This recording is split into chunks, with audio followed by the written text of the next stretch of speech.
All right, so to anybody who's interested, we are also broadcasting over at youtube.com. Let me get that link for everybody. And it is over here. Okay, so let me copy that link and provide it to everybody in the chat. Here you go. Okay, so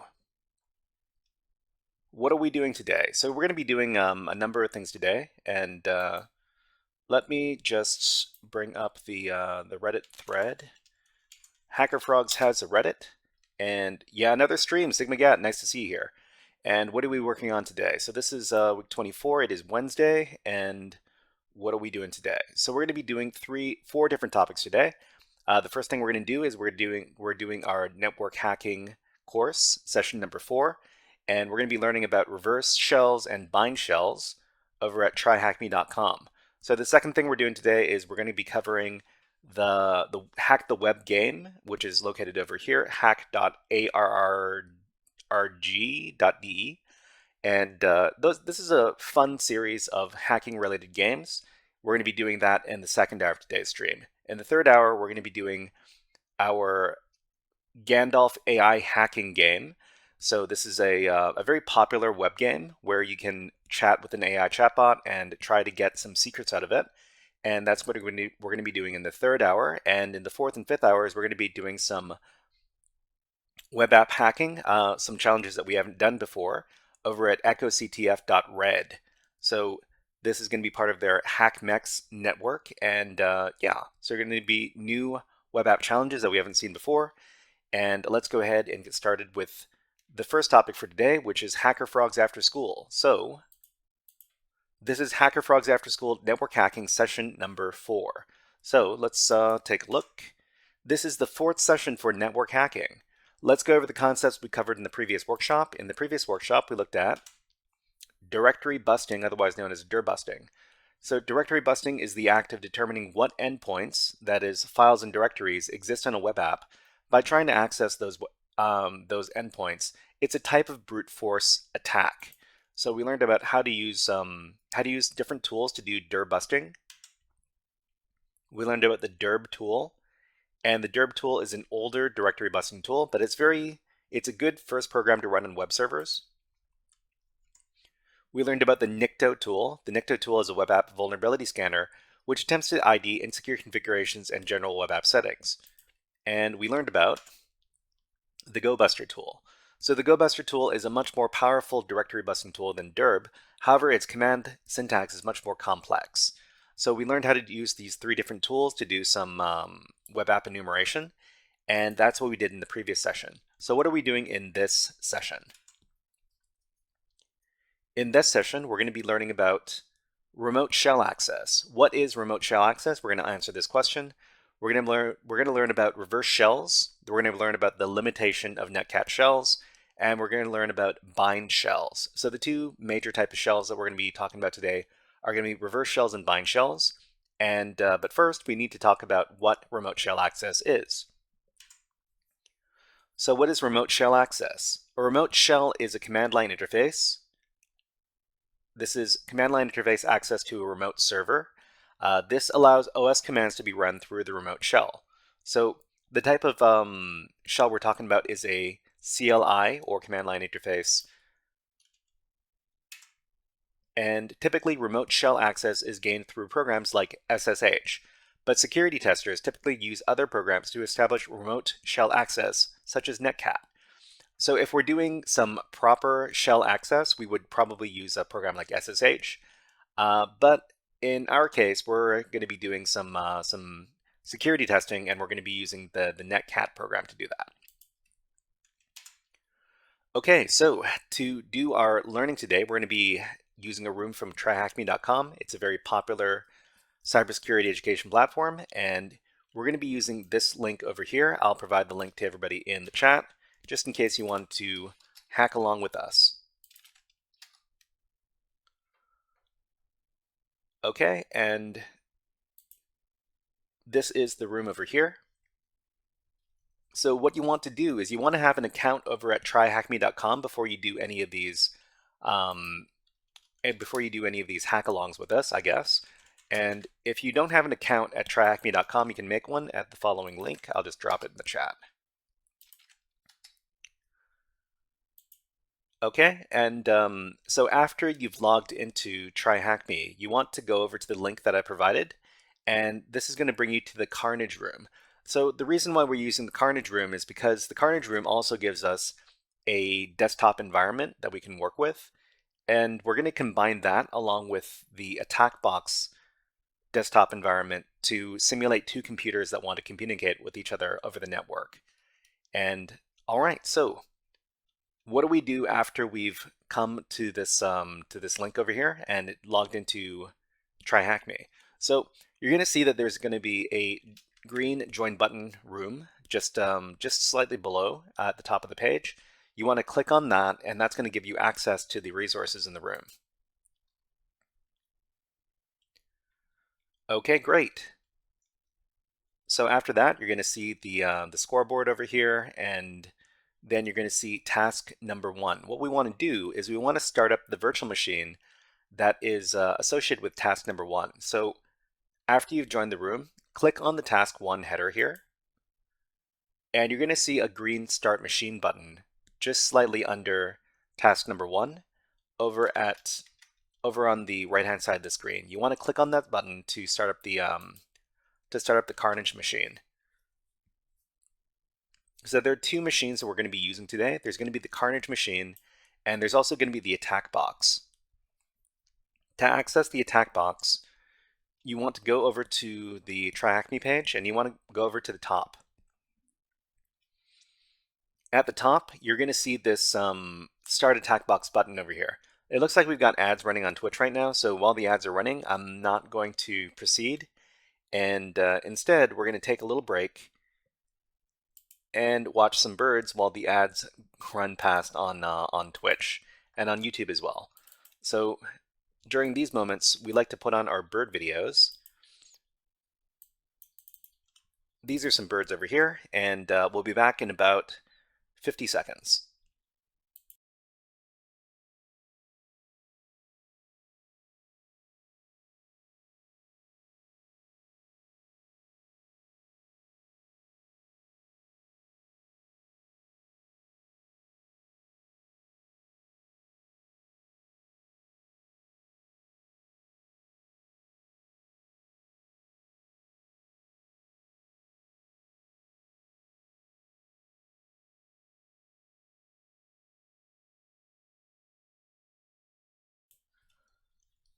Okay, so this is the greedy sparrow. The sparrow is not letting any other sparrows near the food over here. It's being a little jerk. The other sparrows are going to try to fight the greedy sparrow for the food. But anyways, let's go ahead and put the birds away and get back to the hacking. Okay, so after we've started up our machine over here, we also want to start up the Attack Box. So the Attack Box is a virtual machine with a bunch of security tools installed. You're going to find it at the top of the TryHackMe page, underneath the icon over here. There's going to be a button called labeled Start Attack Box. You want to go ahead and click on that button, and that's going to start up the Attack Box. So it's going to take about 2 minutes for the Attack Box to initialize. But in the meantime, what we're going to do is we're going to put the Carnage machine in full screen view. And the way we can do that is like this. You're going to see that the Carnage machine has its own little tab over here on the right hand side of the screen at the bottom. Go ahead and click on the THM Carnage tab. And then what you want to do is you want to put this in full screen. The way you can do this is you go to the middle of the screen here, and you move down to the bottom. Down at the bottom of the screen, in the middle, there's this little button here labeled View in Full Screen. It looks like two arrows pointing away from each other. You want to click on that, and then you're going to see the Carnage machine appear in full screen in another web browser tab. Okay, and what we're going to do is we're going to separate this from the other from the rest of the windows.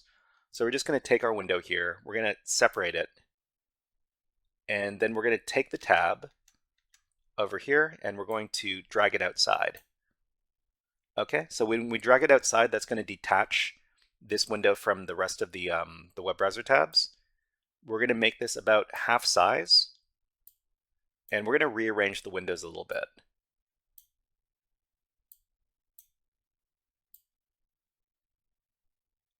Okay, and we're going to make sure that the window here is about half the size of the screen. That's because we're going to be interfacing with both of these machines, both the attack box and the Carnage machine, and this is the way we're going to do it. Oracle Writer asks, what's today's stream about? So we're going to be practicing how to establish reverse shells and bind shells by using the TryHackMe module. So if you're interested in which TryHackMe module we're using, it's this one over here. And I'll just provide it to everybody in the chat. Okay, gotta copy the entire thing. There you go.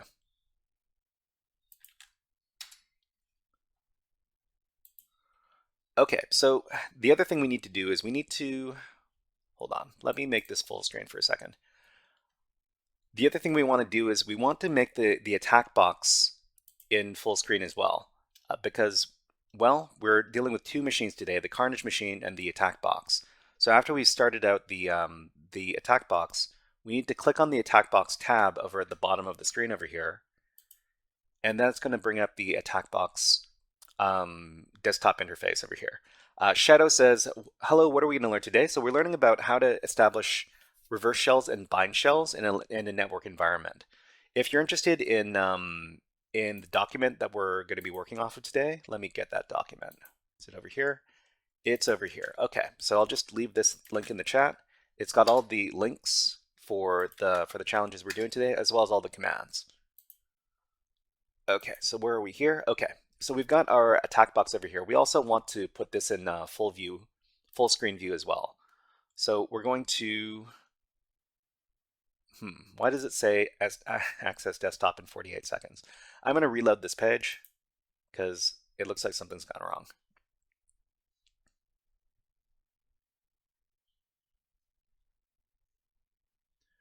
Okay, and so in the attack box, we're going to go down to this button over here that is labeled View in Full Screen again, and we're going to click on that, and that's going to put the attack box in the attack box desktop in the full screen inside this separate browser tab. So after that's done, we're just going to adjust it so that the window takes up about half of the screen over here. So because we're going to be working with two desktop environments, I just want to make sure that everything is about the same size. Okay, so now we've got two machines that we're going to be interfacing with. We've got our Carnage machine on the left-hand side here, and we've got our attack box on the right-hand side. 3D Prima says, could you do automat that like with the NCP? I'm not too sure what you're referring to by NCP and automat, or automate. I think you're talking about automate. Automated with the MCP. I'm not sure what MCP is, but if you let me know, maybe I can tell you whether or not I know about that or not. Okay, so the last thing we want to do is we want to open up two terminals. So we're going to open up a terminal inside the Carnage machine, and we're going to open up a terminal inside the attack box. So they're both going to have a desktop terminal shortcut at the top of the screen on their desktop. So go ahead and click on the one on the Carnage machine, which is up here. So from here, we're going to make the terminal a little bit bigger so that we can see what we're doing here. Okay, and then we're going to do the same with the attack box. So the attack box over here on the right, we're going to click on the terminal shortcut, and then we're going to make the interface a little bit bigger so that we can see what's going on in the terminal. Okay. So we've got Arduino Project says, keep going. Thank you. Thank you very much, Arduino Projects. Thank you. Okay, so we've got our two environments here. So these are two computers on the same network, and we can make them communicate with each other. Let's talk a little bit about this over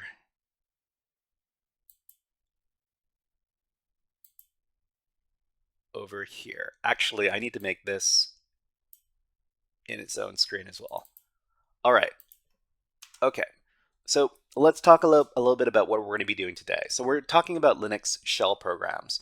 For Linux, there are a few common shell programs. When we say a shell program, we basically mean a program that lets us type interactively into a CLI and give commands.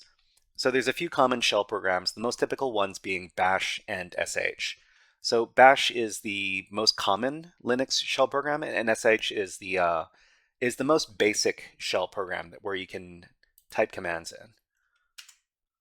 Okay, so when we're talking about reverse shells, we're talking about a typical networking environment. Servers open ports to be connected to for remote shell access, and this is fine for legitimate shell access. So for example, one example of legitimate shell access is going to be the SSH service. So the server is going to offer SSH service, and it's going to open up port 22, and then you connect to port 22 and then provide your credentials, and then you log in. This is very normal. But as well, when we're doing hacking stuff, we don't usually do stuff the normal way.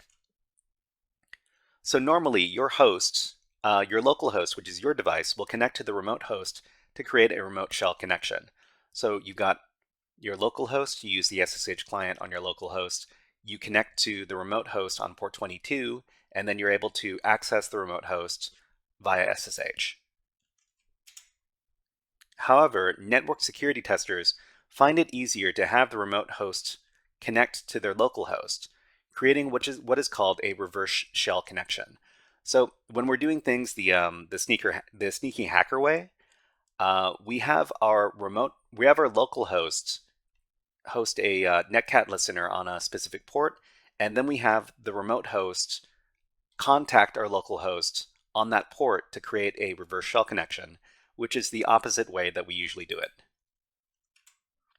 So reverse shells are often preferable because they can bypass certain restrictions in the remote host environment.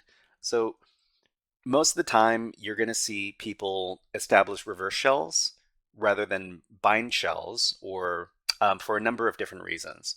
So reverse shell connections can bypass firewalls and can bypass port deny lists. So for these reasons, most of the time, reverse shells are preferable when we're doing our network hacking activities. So there's also the limitation of netcat shells. Actually, before we talk about the limitation of netcat shells, let's go ahead and demonstrate creating a reverse shell over on TryHackMe. Okay, so over here, yeah. No, it resized. Okay, let's reload the page. Okay, so we got our two machines over here, and we have to note that each one of these machines has a separate IP address, and we're going to be referencing these IP addresses pretty often. So the Carnage machine has this IP address over here, and this is indicated in the terminal. And on the right-hand side, the attack box also has an IP address which is indicated over here. We're going to be using these addresses when we're establishing our reverse shell connections. So the first thing we want to do when we wanted to create a reverse shell connection from the Carnage machine over here to connect to the attack box over here is we need to create a netcat listener, or we need to create a listening port on the attacker machine. So this is the attacker machine, the attack box. We're going to give this command in netcat.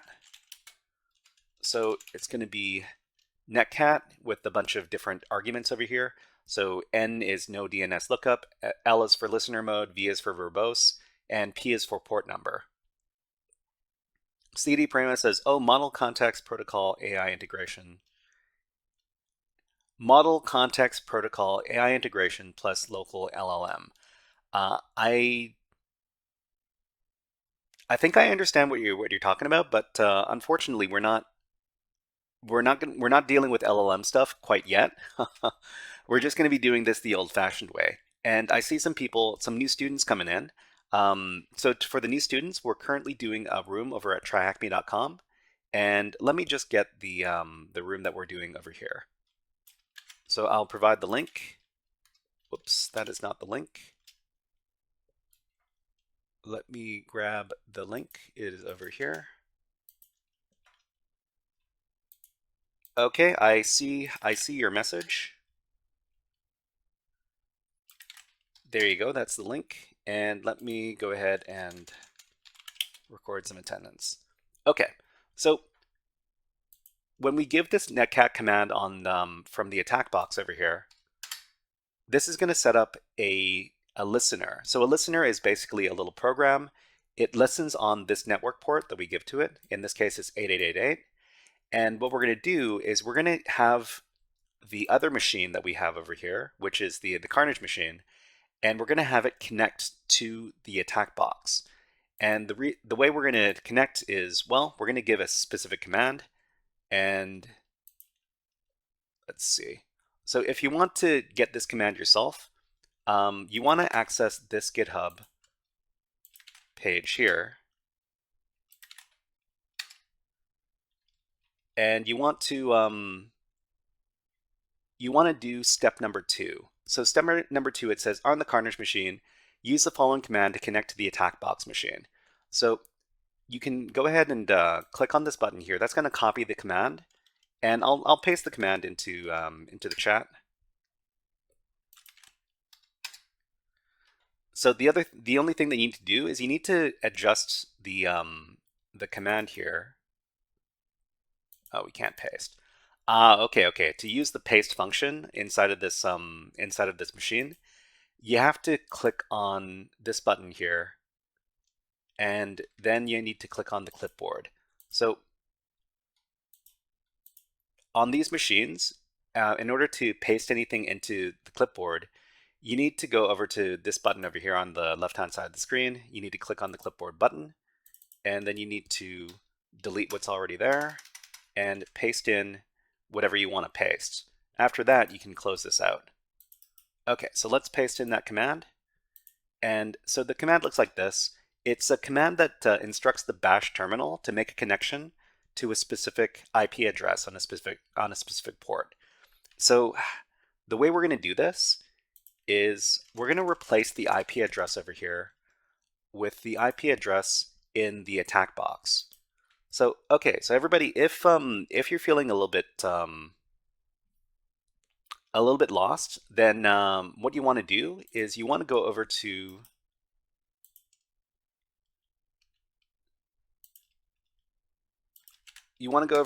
this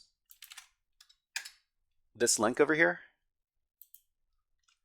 and if you missed, I think you might want to go back to the YouTube recording, and you want to take a look at the lesson from the beginning. It might help you out. It might help you out.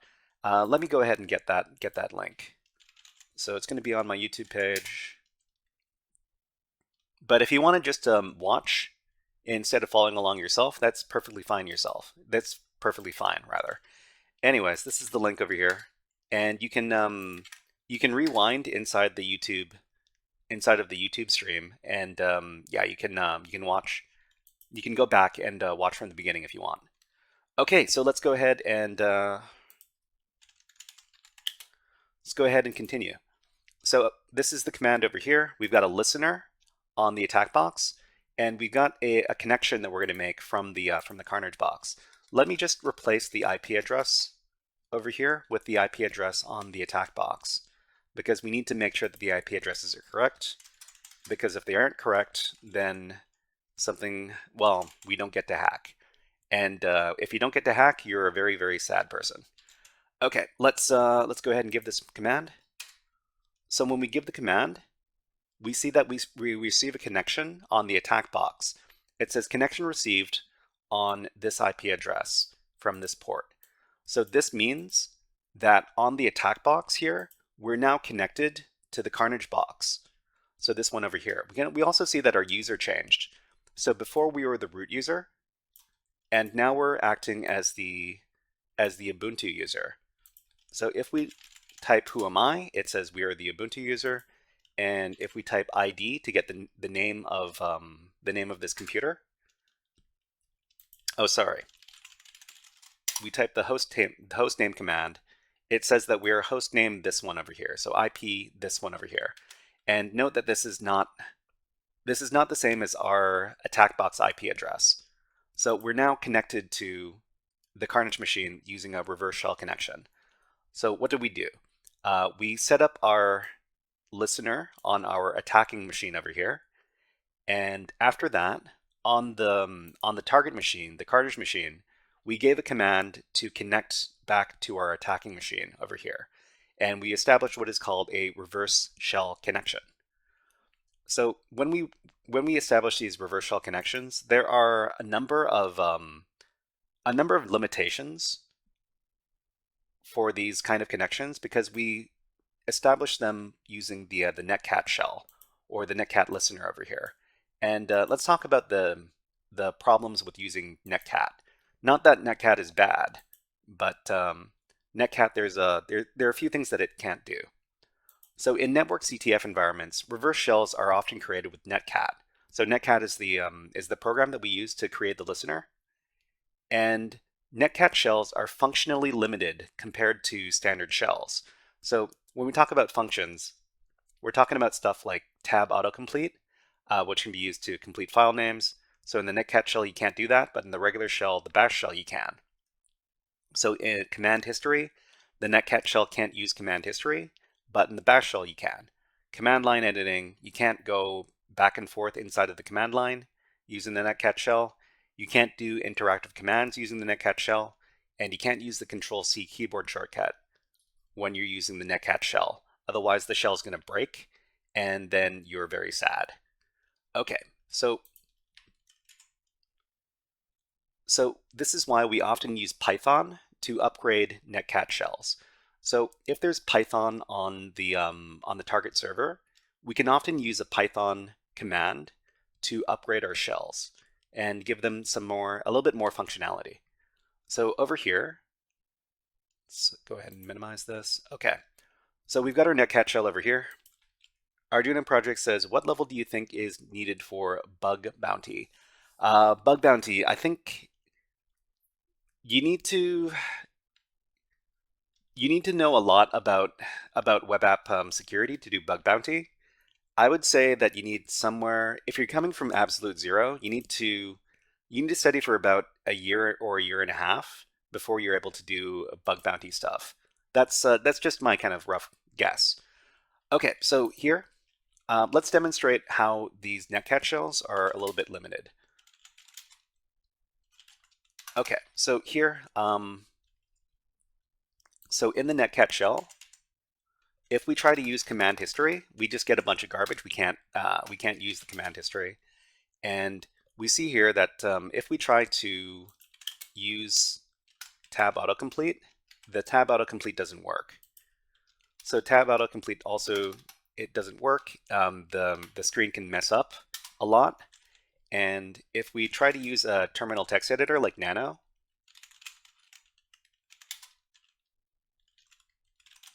it seems to work, but it's all kind of messed up. Okay, so what can we do to upgrade our shell over here? So by upgrade, we mean make it a little bit more functional. So we can use the Python program to do that. So we've got a little command over here. Let me just type in the command. I'll provide it to everybody in chat.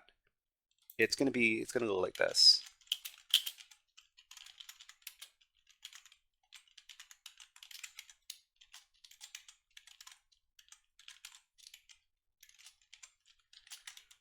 So this is a very common command you would do when you're doing network hacking. And let me just paste it in over here.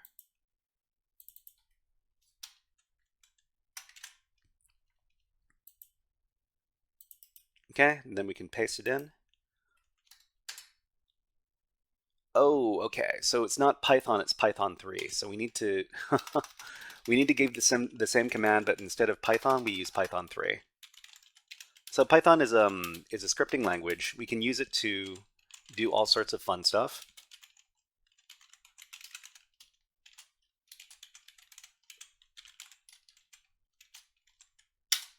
Okay, so after we do that, we get some more functionality for our shell. So what can we do now that we've done that? I think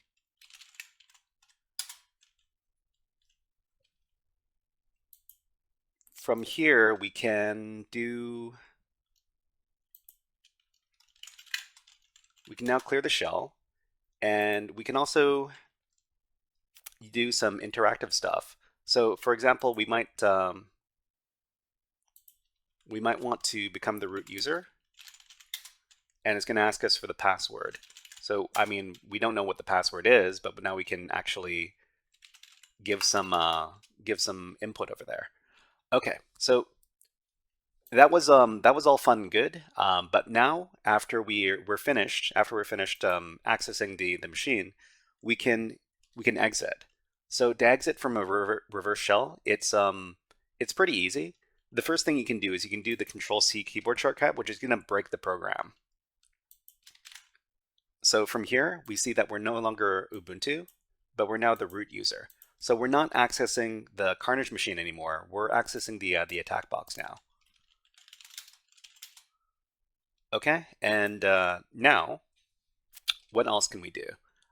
We can also talk about reverse shells versus bind shells. So we just demonstrated how to set up a reverse shell, and I guess we can demonstrate it one more time, just for the people who showed up a little bit later. So okay. So what we want to do is we want to get access to the Carnage machine over here on the left-hand side of the screen. And we're going to do it from the attack box over here on the right-hand side of the screen. We're going to give a netcat command. So the netcat command over here, netcat's a program we can do for all sorts of fun networking stuff. And we're going to set up a listener on the attack box's port 8888. So that means it's going to open up a networking port which is listening for incoming connections. So when we give the command, the attack box is going to listen on this port 8888.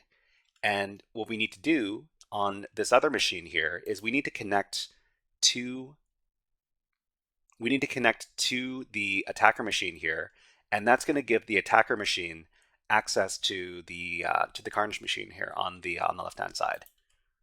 So this is the command we use to do it here. So basically, we're using the bash terminal to create an interactive session, and we're going to pipe it through to this IP address over here. So the IP address over here is the IP address for the attacker machine, and we specify a port, and in this case is port 8888. And we're also going to funnel all of the input to the output of the machine like this. So when we do this, it's going to create a connection between the Carnage machine here on the left and the attacker machine here on the right-hand side of the screen. So this gives us a connection from this machine over here, the Carnage machine, to our attack box. So we see here that we've received a connection, and if we ask who am I, it says we are now the Ubuntu machine. Awesome. Okay, so if you have any questions about what we're doing today, please let us know in the chat, and I'll try to explain as best as I can what's going on. But if you're just kind of watching and following along, that's fine too. But if you're confused about anything, please let us know in the chat so I can try to answer your questions, because I don't want anybody to feel like they're confused or lost. Okay, so this connection is we're now accessing from the attacker box this box over here. And what else can we do? We can also take a look at all the users on this machine by giving this command. So it's cat etc password. So we see here there's all the users on the system here. And Pebble, wow, Pebble just rated with a party of 36 on Twitch. Thank you very much, Pebble. And thank you for following Real Fire Tigers 57. Thank you, thank you. Okay, so lots of people following. Thank you very much for the raid, Pebble. And hope you had a very good stream. Pebble is another cybersecurity content creator on Twitch. And let me give them a shout out.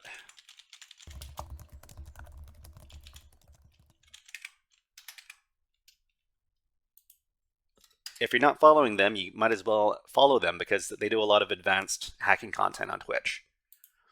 Okay, so we've got a reverse shell connection, and we're just going to break the reverse shell connection now. And what we're going to do is we're going to show everybody what the alternative is to the reverse shell connection. So the alternative to the reverse shell connection is, oops, didn't want to do that, wanted to do this. Wow, we've got a lot of people following. Thank you very much for following Roxor1992 and Niva Lada and Bearmax. Thank you, thank you. And Pika and Ruga25. Thank you, thank you. Okay, so the alternative to reverse shells is the bind shell. And so a bind shell is kind of like a traditional network connection where the machine that you're going to contact creates a listener and then you connect to it. So it's very, very similar to a legitimate network connection. So basically, a machine will open up a port and then another machine will connect to the port and create the connection. Okay, so this is where an open port is created on the remote host and allows the local host to connect to it for access. So here we got the remote host, and in this case, it's using a netcat listener, and then the local host is going to connect to the remote host using a program like netcat or some other program. So we got ads running on Twitch, and when ads run on Twitch, we also run them on YouTube. And we're just going to take a little water break for about a minute or so that everybody can be on the same page. But while we're taking our little break, we're going to watch some bird videos over here. So please enjoy the bird videos, and we'll be back in about 50 seconds.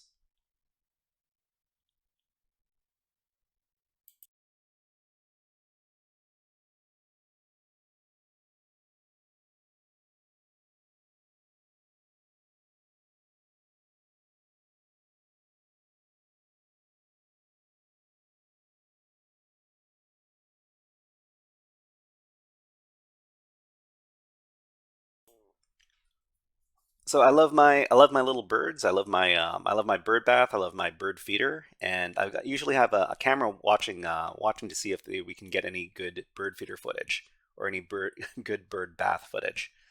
So this is an American robin, and it's having a little bath, and it's splashing water over the place. Robins really love bird baths. So if you got a little if you have robins in your area and you can put out a little dish of water, you can usually fill it up, and you're going to see the robins come over and take a bath every once in a while. Anyways, let's put the birds away and let's get back to the hacking.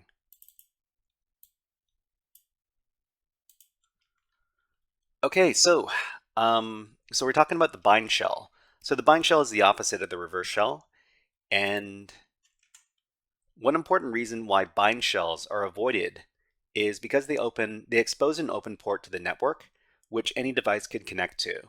So when we're doing our security work, we usually don't use bind shell access because there are people scanning the internet at all times, and if they see that there's a port open on a host because you're trying to establish a bind shell, they could try to connect to it themselves, and that would be a very, very bad thing, especially if you're doing a security assessment, because it basically lets any random person from the internet access your access the machine that you're testing, and that would be a really bad thing. So this is one of the many reasons why we usually avoid using bind shells. Okay, so let's demonstrate how to create a bind shell over at TryHackMe. So let me pull this stuff up. Whoops. Here and here. Okay. All right. So if just in case you need to go back and take a look at the commands and the stuff that we're doing today, you can do it from this GitHub document over here. So if you need to go back after the lesson is over, you can take a look at the GitHub document. It's got all the instructions for the different commands, and it's got the links for the machines that we're looking at today. And what we're going to do is we're going to do part 2. So part 2 of the exercise here is setting up and connecting to a bind shell connection. So it says here, in the Carnage machine, use the following netcat command to set up a bind shell. So we got a, well, kind of a long netcat command over here. We can click on this button to copy the command, and I'll give everybody the command in the chat.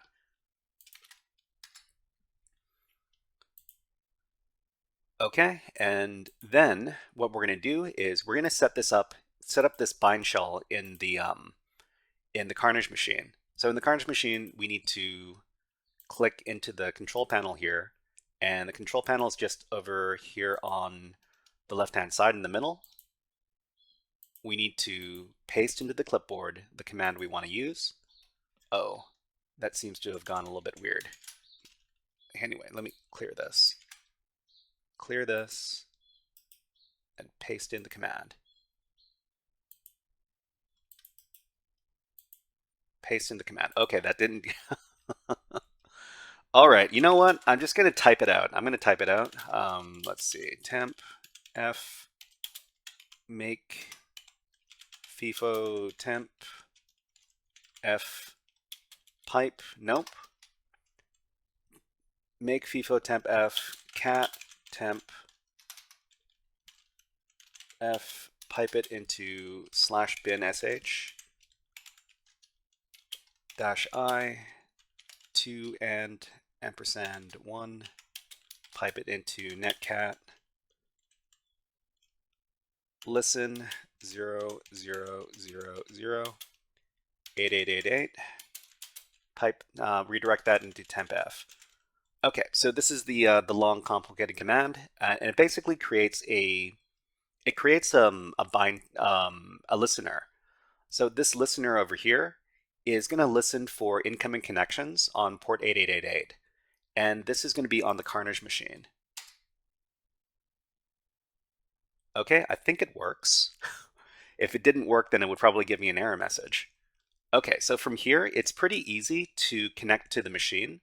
All we need to do is we need to give a very simple netcat command. So on the attack box here, we're going to give the command nc space and then the IP address. So the IP address, for me, it's 10.10.217.78, but for you, it's going to be some other IP address. So 10.10.217.78. Okay, and then we need to specify which port we want to connect to. And in this case, it's port 8888. So this is the command I'm going to use. So if you want to try using this command yourself, you need to make sure that the IP address is not this one, but the one for the Carnage machine you have. Okay, so I'm just going to paste that in. All right. So when we give this command on the attack box, we're going to be connected to the Carnage machine one more time. So this one, well, we don't have a very fancy prompt here. It's just a $, which means that we're connected using the sh shell. So if we ask, who am I? It says we are the Ubuntu user. And because we're using the sh shell, it's kind of limited. If we start typing something and we want to backspace, oh wow, backspace works. Usually backspace doesn't work when we use the sh shell. The other thing that we can't do is we can't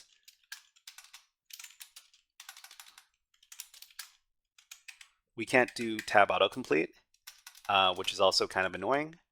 And we can't do command history. If we try to use the up and down arrow keys on our keyboard, then we just get a bunch of gibberish here. Okay, so what did we just do? So we established a bind shell between these two machines. So on the Carnage machine here, we created a listener, which is listening for incoming connections. On the attacker machine over here on the right, we connected to the Carnage machine by using the netcat command over here. and we established a bind shell. So most, to be honest, outside of a few exercises like this, I've never ever used bind shells when I'm doing my network hacking exercises because, well, bind shells they usually don't work, but sometimes bind shells are preferable to using reverse shells. So let's talk a little bit more about let's talk about these reverse shells before we finish out today. So what's the difference between reverse shells and bind shells? So in the reverse shell scenario, you've got a vulnerable machine that you want to connect to, and that's going to be the remote host. The remote host is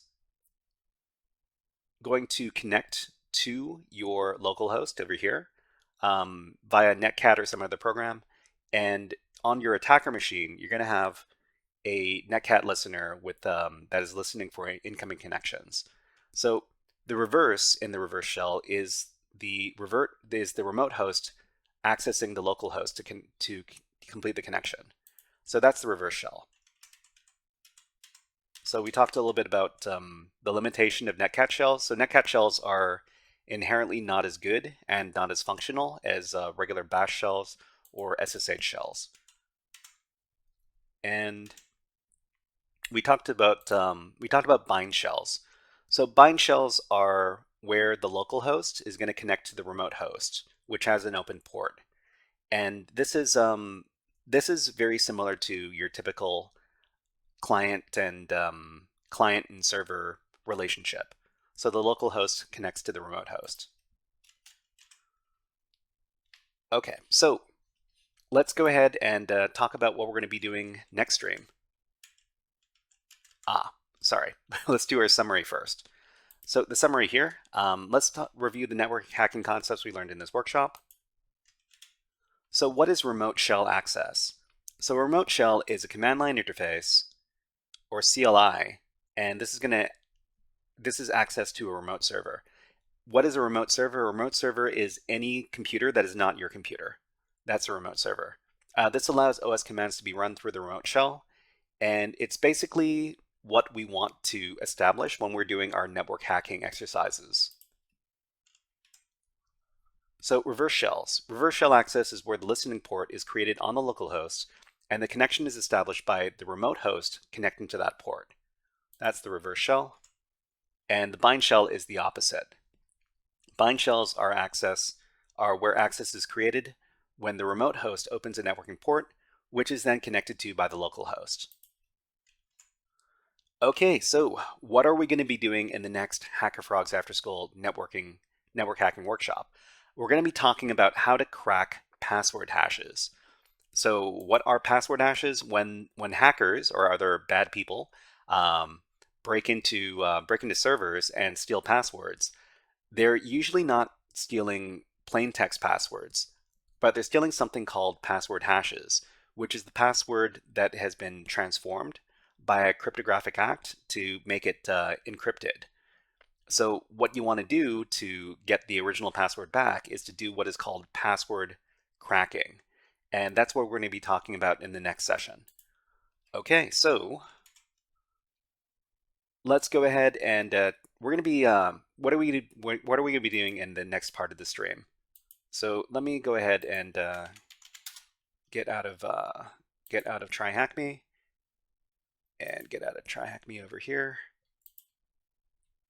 So if you've got time, please watch the rest of today's stream because we're going to be covering some very interesting stuff. We're going to be using a website to do some easy and fun hacking exercises. And this is the website over here. It's called hack.arrrg.de. And this is a game called Hack the Web. So I'll just leave the link in the chat for everybody here. And we're going to be doing these exercises. We're going to be taking about an hour or so. We're going to be solving some exercises. We're going to be talking about what kind of fun stuff is covered in these challenges, and we're going to be solving these challenges. So please look forward to that. And in the meantime, I'm just going to take a few minutes to finish out the class over on Zoom. So to everybody on YouTube and Twitch, we're just going to be taking a few minutes of break, and in the meantime, please enjoy the music and enjoy the Be Right Back screen.